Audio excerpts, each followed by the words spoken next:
Hello friends, எல்லாருக்கும் வணக்கம். Welcome back to homely princess channel. இன்றைக்கி நம்ம சேனலில் குழந்தைங்களுக்கு நல்ல வெயிட் போடுற மாதிரியான ஒரு ஸ்நாக் ரெசிபி தான் பார்க்க போகிறோம். இதை ஸ்நாக்காகவும் கொடுக்கலாம், பிரேக்ஃபாஸ்ட்டாகவும் கொடுக்கலாம், லஞ்சாக கூட கொடுக்கலாம். பட் டின்னராக மட்டும் வேண்டாம், ஏன்னா சீக்கிரம் குழந்தைங்களுக்கு டைஜஸ்ட் ஆகாது.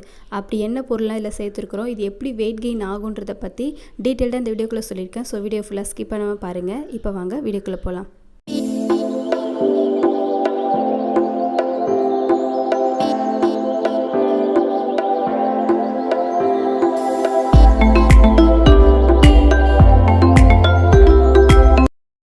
இப்போ இந்த ரெசிபி செய்கிறதுக்காக நான் வந்து கேரட் நல்லா துருவி எடுத்துருக்கிறேன். இந்த மாதிரி நல்லா நீங்கள் துருவி எடுத்திங்கன்னா தான் உங்களுக்கு சீக்கிரமாக குக் ஆகிடும்.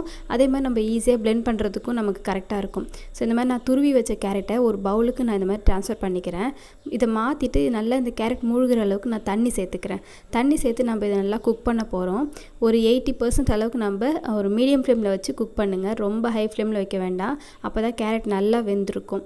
ஸோ கேரட் நல்லா வேகணும், அதுதான் ரொம்ப முக்கியம். இல்லைன்னா செரிக்காமல் வாமிட் பண்ணுவாங்க. எந்த சாப்பாடு இருந்தாலும் செரிக்காமல் இருந்துச்சுன்னா குழந்தைங்க வந்து அடுத்த சாப்பாடு சரியாக சாப்பிட மாட்டாங்க, வாமிட் பண்ணிவிடுவாங்க. அதனால் நல்லா குக் பண்ணி கொடுங்க. இப்போ 80% அளவுக்கு நல்லா குக் ஆகிடுச்சு பாருங்கள். இந்த ஸ்டேஜ் இருக்கும்போது பார்த்திங்கன்னா நான் கருப்பு கடலை வந்து வேக வச்சுருந்தேன், உப்பு போட்டு தான் வேக வச்சுருந்தேன். இப்போ நான் வந்து இதோட தோலை நீக்கிட்டு நான் வந்து இதை மட்டும் எடுத்துக்கிறேன். இந்த உள்ளே இருக்கிற பருப்பு மட்டும் நான் எடுத்து என்ன பண்ணியிருக்கேன்னு பார்த்தீங்கன்னா இந்த கேரட்டோடு சேர்த்து நான் வேக வைக்க போகிறேன். இந்த கடலை வந்து பார்த்திங்கன்னா நம்ம சாப்பிட்றதுக்கு கரெக்டாக இருக்கும், அந்த வெந்தது வந்து நம்ம சாப்பிட்ற அளவுக்கு கரெக்டாக இருக்கும். பட் குழந்தைக்குன்னு கொடுக்கும்போது இன்னும் நல்லா வந்து தொட்டாலே நல்லா மாவு மாதிரி மேஷ் ஆகிற மாதிரி நம்ம வேக வச்சு கொடுக்கணும். அதனால் நல்லா இந்த மாதிரி மறுபடியும் அந்த கேரட்டோடவே சேர்த்து நான் வந்து குக் பண்ணுறேன். சிம்மில் வச்சு இந்த வாட்டி ஒரு 5 நிமிஷம் வந்து குக் பண்ணுங்கள். அப்போ இன்னும் நல்லா சீக்கிரமாக வந்து குக் ஆகிடும், நல்லா மேஷ் பண்ணுற அளவுக்கு கரெக்டாக இருக்கும். இப்போ தண்ணியும் நல்லா வந்து சுண்டிடுச்சு. லாஸ்ட்டாக வந்து ஒரு 1.5 ஸ்பூன் அளவுக்கு தான் தண்ணி இருக்கும். பட் அது இருக்கட்டும், நம்ம அரைக்கிறதுக்கு தேவைப்படும். ஸோ இப்போ இந்த அளவுக்கு வந்ததுமே நம்ம கேஸ் ஆஃப் பண்ணிவிட்டு நம்ம வந்து இதை ஒரு மிக்ஸி ஜாருக்கு ட்ரான்ஸ்ஃபர் பண்ணி நல்லா வந்து ஃபைனாக அரைச்சிக்கலாம். இப்போ நான் அதை மாற்றிட்டேன். இதில் நம்ம கொஞ்சம் லாஸ்ட்டாக இருக்குள்ளே தண்ணி அதையும் இதோட சேர்த்து நான் நல்லா வந்து ஃபைனாக அரைச்சி எடுத்துக்கிறேன். இதில் நீங்கள் வந்து பால் கூட சேர்த்துக்கலாம். 1 வயசுக்கு மேலான குழந்தைங்களுக்கு நல்லா காய்ச்சினா பசும்பால் வந்து சேர்த்துக்கோங்க.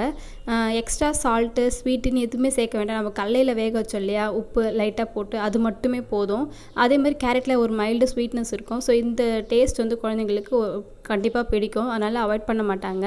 ஸோ இப்போ நான் கொஞ்சமாக பால் சேர்த்து நல்லா இந்த மாதிரி மறுபடியும் அரைச்சி எடுத்துருக்க பாருங்கள். இப்போ இதை ஒரு பவுலுக்கு நம்ம மாற்றிட்டு குழந்தைக்கு சர்வ் பண்ணிடலாம்.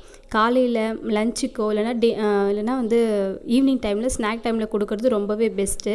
நைட்டில் மட்டும் வேண்டாம், ஏன்னா இந்த கடலையும் அந்த கேரட்டும் வந்து பார்த்திங்கன்னா சீக்கிரம் டைஜஸ்ட் ஆகிறதுக்கு டைம் எடுத்துக்கும். அதனால் நைட்டில் குழந்தைங்க வந்து சில சமயம் சீக்கிரமாக தூங்க மாட்டாங்க, கொஞ்சம் செரிக்கிறதுக்கு வந்து டைம் எடுத்துக்கிட்டு அதுக்கப்புறம் லேட்டாக தூங்குவாங்க.